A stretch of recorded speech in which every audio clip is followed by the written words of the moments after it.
রবিবারের ছুটিটা মিলিয়ে 7 দিন যে ছুটিটা হচ্ছিল সেই ছুটিটা নিয়ে আমরা মক্কা মদিনায় গেছিলাম উমরা করবার জন্য। কারণ উমরা বলে এই রমজান মাসে উমরা করা হচ্ছে যে নবীজির সাথে হজ করবার মতন পুণ্য। তো সেই নিয়ে গেছিলাম, সেই মনস্থিতি নিয়ে গেছিলাম। কিন্তু ওখানে গিয়ে মদিনায় থাকাকালীন মক্কায় আসবার আগেই যুদ্ধের জিনিস জানতে পারি।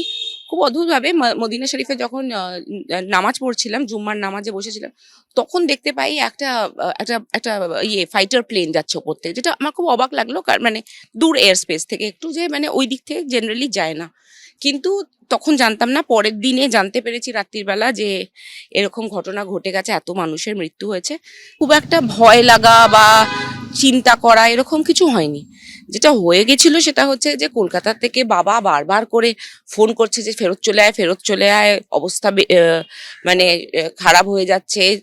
মানে পরিবারের চিন্তা, বন্ধু বান্ধব, মানে প্রতিবেশী সবার চিন্তা, ফোন এইসব নিয়ে।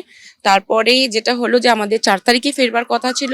মানে আমার বন্ধুরা যারা আটকে পড়েছে তাদের সাথে ফোনে কথা বলছিলাম, জিজ্ঞেস করছিলাম তাদের স্টেটাস।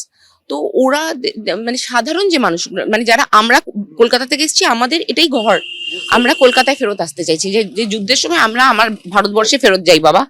কিন্তু যারা ওখানে থাকে তারাও খুব মানে একটা ইয়েতে আছে, মানে কনফিডেন্সে আছে যে আমাদের সরকার আমাদের খেয়াল রাখবে।